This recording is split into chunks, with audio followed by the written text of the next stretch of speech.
It's a Christmas mailbag for you, by you, the listeners of Locked On Stars. Your questions, comments, and concerns about the Dallas Stars coming up next.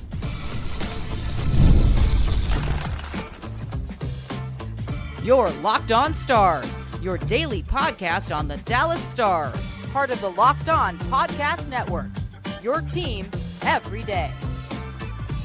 Howdy, Stars fans. I'm Joey Erickson, former producer of 105 Through the Fan. Please be sure to subscribe. We are free and available wherever you get your podcasts and on YouTube. And as always, thank you so much for making us a part of your day and making us your first listen. Merry Christmas and happy holidays, Stars fans. So today, it's a perfect time for a Christmas mailbag supplied by you, the fantastic listeners of Locked On Stars. This week, I asked for your questions, your concerns, and your state of the union on the Dallas Stars this season. So today we're going to dive into them and discuss them at a bit more length. So thank you so much for participating via the YouTube community tab. Let's go ahead and jump right into today's episode that is brought to you by FanDuel. You can start the season with a big return on FanDuel. New customers can place a $5 bet and you'll get started with $250 in bonus bets if you win your first $5 bet. Visit FanDuel.com to get started. Our first comment comes from Ryan Pearson, and he says, I'm concerned on what the Stars would do at the deadline. I want to trade Ben or Dumba before then. We can get a lot of value from trading both, and we'll clear salary cap for the 2025 offseason and draft. So I understand where Ryan is coming from on this perspective, but I'll go ahead and say there is no chance that the Dallas Stars would trade Jamie Benn. He's their emotional leader and their captain. They're not going to get rid of Jamie Benn at this point in time, and not on the last year of his deal. And he's your fourth leading scorer. I know that's almost surprising to say right now because it feels like everybody is having such a slow start, but Jamie Benn has 21 points, and he's your fourth leading scorer. For a team that is struggling to find offense, you do not want to get rid of a guy like Jamie Benn. And I certainly can hear the concerns and frustrations with his play. I have been there, but I will say Jamie Benn in the playoffs is a different animal, and he usually flips the switch and turns it on offensively, and just his overall game and effort. It goes a complete 180 when Jamie Benn is in the postseason. Matt Dumba, I would certainly be on board for that, but what I would say to Ryan is I think you're overestimating the value you would get in return for both of those pieces. Not a lot of teams are going to sign on for basically what Jamie Benn is at 35 years old is going to be a rental if you trade for him. You're going to get him for 3 or 4 months. And really, the only way the Stars would trade them if they were completely out of a playoff spot. And that's more than likely not going to be the case here after the Four Nations face-off break. So I don't think you could get a ton of value for Ben or Dumba. What I will say at the deadline, though, is if you just want to look at the deadline and what the Stars will do, if you want to clear cap space right now, you can put Tyler Seguin on the LTIR. That opens up more than Jamie Benn would, just getting him off the books at the end of next season. I mean, $9.85 million would be opened up for the Dallas Stars if Tyler Seguin went on the LTIR. So if you're looking to open up some cap space for this season in particular, and for what the Stars could possibly add at the deadline, I think that is a more feasible move and more valuable for the Dallas Stars than trying to get rid of Dumba or Ben. I don't know how many other teams out there are really going to jump at Matt Dumba, right? At 30 years of age, his game is kind of gone. And for the cap hit he's at 3.75. That sort of puts Dallas in a pigeonhole on Matt Dumba. So I think maybe you're overestimating the value you could get for Ben and Dumba, but I understand trying to load up for 2025 and the offseason. I will say, obviously, Jamie Ben's going to get a hefty pay cut. The Stars are going to be fine in terms of cap space next season with Jamie Benn coming off the books, because you are going to get him at a much, much, much less salary. We'll have to see what that is. I would say it's probably a 95% chance he is going to return. I know there's some other contracts out there, but like Wyatt Johnston, with his season currently going on, how much is he really going to sign for? It's probably going to be some sort of a bridge deal. So I think Dallas is going to be fine in terms of their cap situation heading into 2025-26. But I certainly see the perspective there. Let's move on to Landon Moore. And this sort of gets to the theme of many of these posts. Steve Spott has got to go. You simply cannot be a contender and go 0 for 7 with 28 minutes on the power play. They're speaking to the New York Rangers game the other night before the break, going against a guy like Shesterkin or not. Our power play has been abysmal since game 1 against Edmonton last spring. We should not be struggling so much when we have that much talent out there. With a decent power play, the Stars would have probably at least 4 or 5 more wins to their name. And I completely agree with every single sentence of this statement. Steve Spott is the tricky one. I don't necessarily want to call for a guy's job, and nor do I think Steve Spott is going to get let go. That's sort of where I land on this situation. I really don't see any sort of future or move by general manager Jim Nill to get rid of Steve Spott. So I really don't think it's even necessary to talk about it. Although I will say Steve Spott has been absolutely terrible this season, because something has to change. I will agree with you on that, because there has not been a change to the power play units besides maybe 1 or 2 on the second unit. We've seen Steele, we've seen Dodonov. There really hasn't been a change in philosophy or strategy. They throw out the same thing every single game and expect it to change. Was he instructing a power play that was top 10 the last 2 seasons? Yes, but it has completely crashed in the playoffs at the most important moments. And this has been going on since last spring of the Western Conference Finals. And we continue to see this. When is it going to change? All Stars fans are just looking for answers, and where Landon is coming from them from this, it doesn't matter what goaltender was in net. You get 7 opportunities plus a 5-minute major. I will add 5 minutes, and they're unable to execute. Who knows what it is? I'll go ahead and loop this comment in as well from Robo Man, or this is Robot Man. I think the boys miss Pavelski a bit too much. Got to learn how to convert on the power plays. And you look back at what Joe Pavelski did on the man advantage. And even this was a bit surprising, even though I knew it was happening in its moment. Last season, Pavelski, 11 power play goals. Jason Robertson had 9. Rope Hintz had 8. Jamie Benn had 7. But Joe Pavelski led the Dallas Stars in 23-24, 11 power play goals. Let's go to 22-23. Who do you think led the Stars in power play goals? Well, there was a host of different Stars with 13 that season. Robertson had 13. Jamie Benn had 13. Joe Pavelski had 13 power play goals, so tied for the team lead. Let's go to 21-22, the first season of Joe Pavelski coming over from the San Jose Sharks. Or I should say this was his second season. This is his second season in Dallas since coming over from San Jose. How many power play goals did he have? 12 power play goals. That was second on the team because Robo had 13 in his first full season as a Dallas Star. So 12 power play goals for Joe Pavelski in 21-22. Now let's go to 2020-21, the first season for Joe Pavelski. And he did get off to a slow start, only at 51 points in 56 games. Of course, COVID did cancel that season, got off to that slow start. but at 56 games when the regular season ended, had 13 power play goals. The only other player on the Dallas Stars that was closer to him was Rope Hintz, was 6th.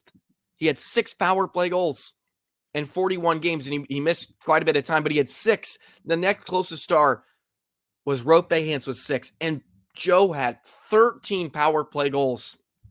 13 power play goals in his first season with Dallas, and mind you, had kind of a slow start to his Stars career. So yeah, Joe Pavelski has certainly been part of the issue. But with all that talent that Landon speaks to, why is it that much of a struggle for Dallas to score? And I wouldn't say it's the lack of chances. We've seen Dallas get some good looks. They've been goalied a few times, but it's just executing and finishing. And we talked about it this week already. Can you bear down on your chances? But Joe Pavelski was a massive part of the Stars' power play, obviously, by the numbers I just threw at you. Was a team leader, or he was in the top 3 of power play goals each season he was here in Dallas. And that's almost mind-boggling with some of the players you have. But you look at it now, who leads the Stars in power play goals? Well, they only have 3. Is the highest number. Rope, Hintz, and Seguin. Seguin is still 3rd or tied for 1st on the team with power play goals. Johnston has 2. Jamie Benn, a big fat 0. Jason Robertson has 2. So Robertson, Johnston, and Benn have a combined 4 power play goals this season. That's your issue right there. And maybe Joe Pavelski was a huge integral part of that. Yeah, he was, and we get that. But they knew Joe was retiring at the end of the season. I think most of the people in the room did. We didn't until really the week after the season ended. But they knew. You had a whole summer. Had a whole preseason, had a whole training camp to find an answer, and they haven't quite found it yet. So they have some work to do. That's for sure. All right, got into a couple of good ones there. We're going to continue them, have a great one coming up next from Ham Fan number 1. I love this one. We'll do that in just a moment. Today's episode of Locked On Stars is brought to you by Game Time. Game Time is focused on togetherness this holiday season. That means when you bring people together at live events, the experience is that much better, and it's a perfect gift. Game Time has a new feature called Game Time Picks that makes getting tickets for live events even easier. Game Time Picks filters out all the fluff to show you only incredible deals on great seats, so you don't have to waste time searching through thousands of tickets. You can get the view from your seat before you buy it, so you know exactly what to expect when you get there. Don't have to worry about railings, pieces of glass, any sort of pulls in your way. I've been there before when you're going to a new stadium, a new ballpark, a new arena, and Game Time has the lowest ticket price guarantee. They'll credit you 110% of the difference. Take the guesswork out of buying tickets with Game Time. Download the Game Time app, create an account, use code LOCKEDONNHL for $20 off your first purchase. Terms apply. Again, create an account, redeem code LOCKEDONNHL. That's LOCKEDONNHL for $20 off. Download Game Time today. What time is it? It's game time. So we jump right back into your state of the Dallas Stars. I want to thank everybody once again, all the listeners of Locked On Stars, you everydayers out there that participated. And we'll hit off this segment with Ham Fan number 1. He had a nice little paragraph, so I'm going to read it all because you took the time to put all your thoughts into words here on the screen. It says, lots of problems. I think a lot of it comes back to DeBoer, though. Some of my biggest things that I've noticed is, for one, the lines we have set up now do not work. We're not scoring. We're not defending. Nada. I do not think Stank works well with Duchesne and Marchment. Mav should not be on the 4th line, which they've changed, and I'm pretty happy about. Don't get me started on the power play. It's terrible. I pray they change it up. I think throwing out Niels on the 2nd unit is a place for Harley would be interesting because he's improving a lot. I agree. The goaltending is great, but you can't play Otter this much. I hate the argument. The number one goaltender should be able to do this. It's so dumb because why force your guy to play so much extra when they don't have to? I'm no DeSmith fan either, but he's solid. He should be getting play time. Otter should not have to start out. That is just silly, and we're going to talk about play time. Essa and Miro should not be playing almost 30 minutes a night. That is just a recipe for dead in the playoffs. Overall, I think it's coaching. DeBoer needs to see things and change them. So a lot to dive in here, and I really like most of it. The Otter part, I think, rings very true, and I'm sure he's listened to me before say, I would love Otter to play as much as possible, but I certainly understand his argument here. And look, I don't want Jake Oettinger to play 85 games, or not 85, but let's say 70 games. I think the right amount for him is, anywhere from 55 to 65 games is sort of where you want him to land. But when you have a situation like DeSmith with the flu this past few weeks and you have to ride your number one, I don't think that's a bad thing. If he has to start in 6 to 8 games consecutively, that's not terrible because he can handle the load despite the exhaustion and despite him not being very fresh in some of those starts. If your backup goaltender is not ready to go and you don't trust Magnus Hellberg to step in or somebody else to come take some of those reps, then Jake can do it. Obviously, in hindsight, I don't think Otter should start in 8 games consecutively, especially with the way they're coming every other day and the strong strength of schedule that the Stars, or the condensed schedule the Stars are dealing with. Fortunately, DeSmith was able to start on Monday against Utah. So Otter got about a week's worth of rest here, and he should be a bit more fresh here post-Christmas break. But yes, DeSmith does need to start more, but they didn't really have much of a choice over the last few weeks with the flu bug. And it's not because they don't trust DeSmith. He just wasn't quite ready for them to throw in the pipes. I guess if he could play in Utah every game, he would be almost unbeatable. Let's get to the DeBoer question, because I think it's really, really spot on for a few reasons. Because you mentioned the lines. And let's talk about the first few seasons under Pete DeBoer, but especially last year when I jumped on and I was doing this podcast. And I said all the time when I did crossovers or I had guests on, how many times was I always saying, it just seems like Pete DeBoer presses the right buttons. Last year especially, almost every single time Stars had a little slump. They had some woes up front. He would switch up the lines mid-game and it felt like, boom, it ignited something in the lineup. Either they would come back, have a thrilling victory, or they would come close. They wouldn't quite get over the hump, but it did change it up. And this season, it's not happening. This season, it's almost a completely different story. How many times this season has he changed up some of the lines in game and it really never leads to anything? I will say Monday night, it did change something. Something changed within the lineup. I don't know if it's the lines. Maybe it was just the overall effort of the Stars. Sometimes if you change up the lines, you get some guys on the bench are going, okay, like he's sending a message like we're not good enough, so maybe we can pick it up a bit. Is it line combinations that the Stars can roll with the rest of the season? Probably not, but it did work for that case. That's an anecdotal point here out of really a full sample size of games we've had that season, of this season. But I agree where it doesn't seem like the buttons he's pushing this season have really been working. And I love the Essa and Miro playing 30 minutes a night statement.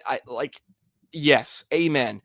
When you're already short on depth of your defensemen, because Dumba's on the IR now, you don't really trust him to play that much. Brendan Smith is just a plug-and-play guy when you need him. You've had to bring up Petrovic a few times. The depth really isn't that great, even for the depth you have, because Dumba and Smith are some guys that you're having to shelter and trying to have to protect. So you have to use Miro and Essa.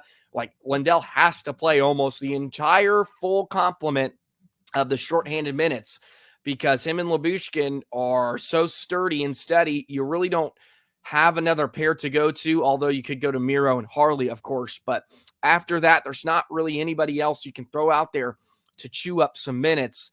And I completely agree. It is a recipe for disaster come playoff time because you know Miro's going to play 28 minutes a night. You know he's going to play that.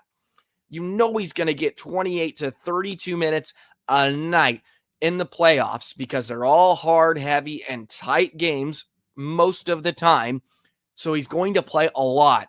And can you continue to lean on him from December till the postseason and expect him to be fresh and to have his game with him at all times? I don't know. I don't know. It is going to be a tough ask. But I think the point here from Ham Fan One is fantastic. I appreciate your comments here about the Stars. I think you nail it on pretty much everything you decided to discuss on. And, Stank isn't interesting on Duchesne Marchman. I thought it was going to be fine, but Stanky hasn't picked up his scoring really since Sagan went out. He's been on a really, really tough drought. I do like Maverick on the top line. He's starting to find his game, which is a really, really good sign. He's really starting to sort of pick up his production, number one, a bit, but just his overall game, you can see it starting to click a bit more, and it helps playing with guys like Rope and Robo, who, of course, are more skilled guys. When you put them on the fourth line with players like Steele and Beck, they're more direct, or Blackwell. It's a simple style of game. It's a lot of dump and chase. When he's with Robo and Rope, can be a bit more creative, and I think it brings out the better parts of his game. But as I said a few weeks ago when sort of discussing this, I think I talked about it with Sam, you got to earn some of those spots. You have to earn playing some of those minutes with Rope and Robo, and lately he's starting to earn that, which is a good sign. All righty, plenty more to get into, and we're going to get into the final few State of the Dallas Stars comments by you, the wonderful listeners of Locked On Stars, in just a moment. Today's episode of Locked On Stars is brought to you by FanDuel. The NFL playoffs are almost here, but it's not too late to get in on the regular season action with FanDuel, America's #1 sports book. Because right now, new customers can finish the season strong with $250 in bonus bets if your first $5 bet wins. FanDuel has so many ways for you to pick up W's, even on Christmas Day, because the NFL is taking over that now. And the Dallas Cowboys make some money watching the boys and watching the football slates on Sundays or any other holiday that eventually the National Football League will take over. You can choose options like which players will score touchdowns, how many points each team will score, and so much more. Just visit FanDuel.com to join today. That's FanDuel.com for your chance at $250 in bonus bets. Make every moment more with FanDuel, an official sportsbook partner of the NFL. Alrighty, the final segment on today's episode of Locked On Stars, a Christmas mailbag. I do want to wish everybody a happy holidays. I hope your Christmas break has been fantastic. You've been able to spend it with friends and family. I've had a fantastic few weeks getting to rest a little bit, not on the road as much, and just having a ball here at home, being with some family, and it's been a good time. It's been a very, very, very good Christmas. Let's dive into a few more comments. I can get to most of them here before we get out of here on a Thursday. This comes from Unique Goal Horns. I'm concerned about the Stars management. I personally think Otter and DeSmith need to rotate games. We just can't ride out Otter every night by the playoffs because Otter gets tired and the same story continues. Go to round 3 and that's it. And this is sort of what I discussed on the previous comment, but I think you're absolutely right. They need to rotate a bit more. I just think there was some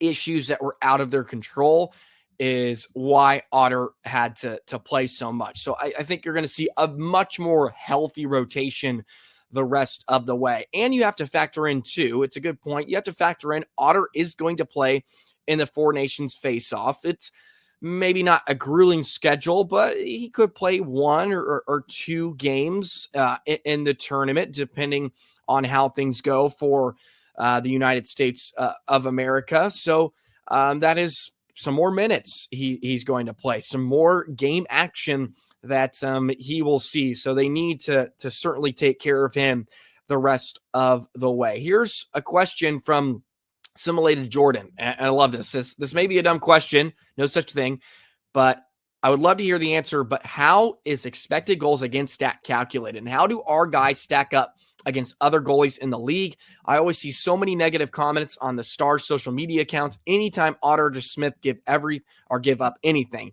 It seems like people have unreasonable expectations of a perfect game from them every time. So I do love this question. I know I throw a lot of these numbers out there and these advanced analytics, and sometimes it can go over your head because you really don't understand how they're being calculated or really how they're being used. So it's always nice to give you a reminder of how some of these stats are being calculated. You can go to a website like moneypuck.com. They actually have a glossary.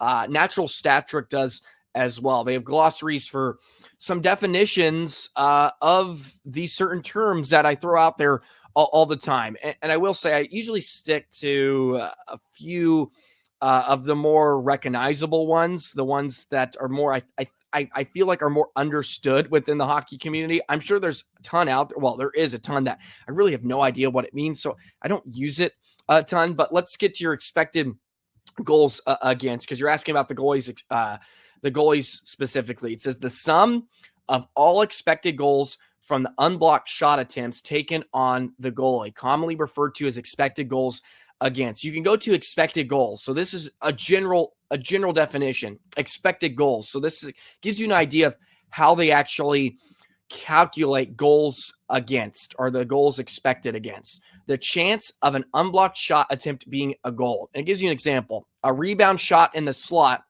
may have a 50% chance of going in and be worth 0.5 expected goals, while a shot from the blue line while shorthanded may be just worth 0.01 expected goals. The expected value of each shot attempt is calculated by the Money Puck expected goals model. Expected goals is commonly abbreviated as X goals.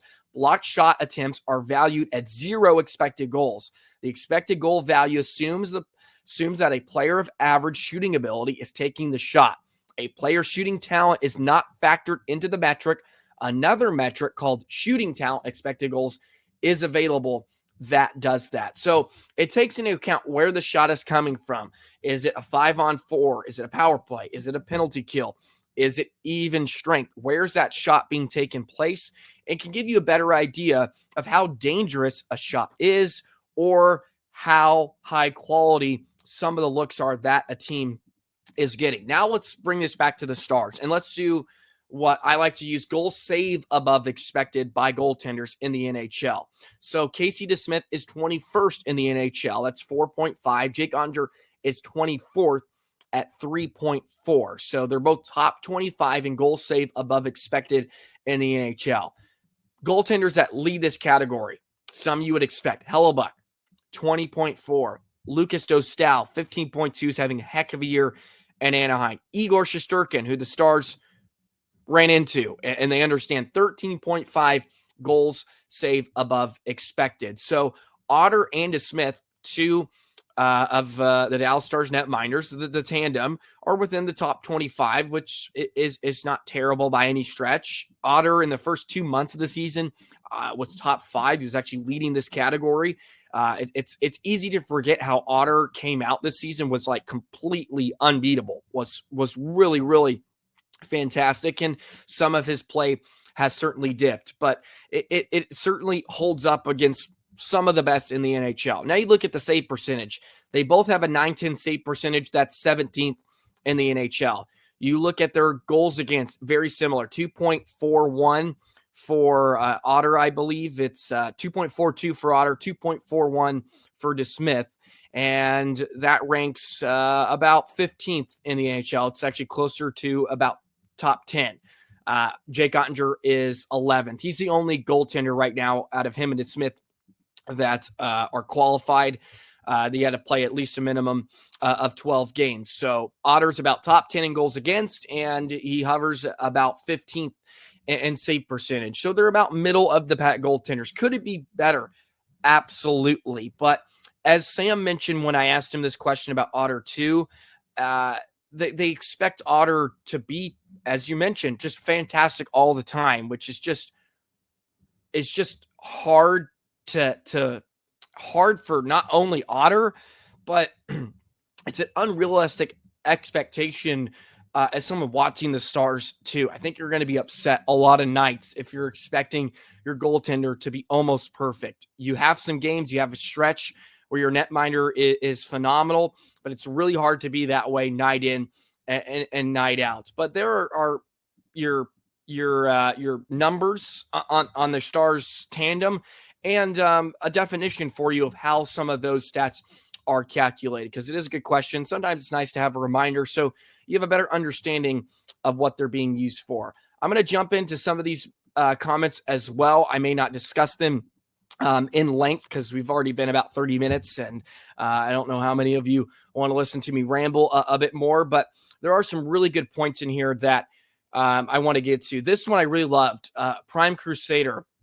It says, I think there's been too much going on. Pavelski retiring, Sagan's injury, the Finland trip, lines being juggled, Robo surgery, Johnston, hence goal droughts, though Hintz seems to be out of it. The flu was going through the team, defensive pairings getting juggled. That's a ton of stuff, and I think it's weighing on the team. I really think this is something that should be taken into account a bit more, and something I sort of hinted at. I can't remember what episode it was, but recently I said, maybe just the 2 Western Conference Finals trips consecutive years. It was a lot, right?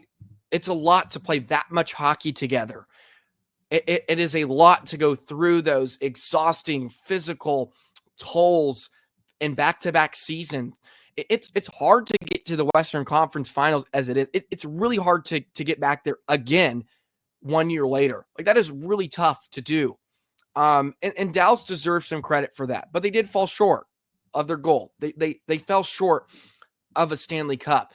But now you mention the Joe Pavelski retirement and the Finland trip that's sort of mixed into all of this, which already adds another layer of some issues with the travel and the physical and the toll, the emotional toll, and now the goal droughts. You mentioned the Robos. That is a lot, and maybe something we haven't discussed more on Locked On Stars about.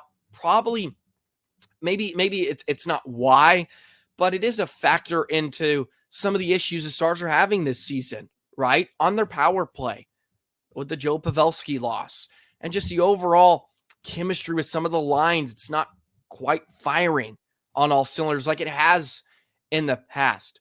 Sometimes you grow old of one another, right? You can bring this to maybe soccer. I'm watching the Premier League a lot more over the last few seasons, and Man City, right, who was just destroying every club in the world for the last decade under Pep Guardiola. And now it's just completely fallen off a cliff. And yes, they have an injury to one of the best players in the world, but they have most of the same group that's still there. And maybe it's just run its course. And maybe there's something to that here in Dallas. And that's not something we even want to mention. We hope it's not the end of a run because you have so much of this young talent with Johnston and Robertson. But maybe some of the older players like Ben, but what's kind of even weird to say, just because some of your older players have been your best players, Duchesne and Sagan, but maybe just some of this core is just running its course. And it's not like they've played a ton together, but in the modern NHL, not a lot of teams stick together. It's impossible to with the cap. It's hard to stick together for more than 2 years, the same roster. And they've had large amounts of the same personnel over the last few seasons under Pete DeBoer. So maybe it is all of that you mentioned, Prime Crusader, that is giving the Stars fits, and hopefully they can get out of that funk. Hopefully they can find a way to get out of the slump. But I really like that comment, because I think it does explain maybe quite a bit of the Stars' problems this season.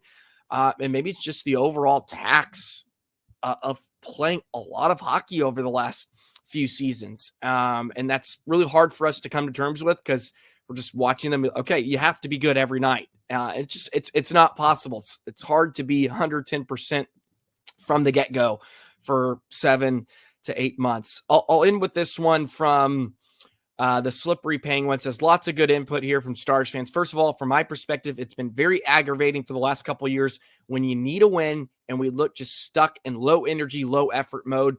I think it would do us monumental good to take a style like Florida, where they dump and chase, throw our weight around, have a complement of so much skill on top of that relentless style.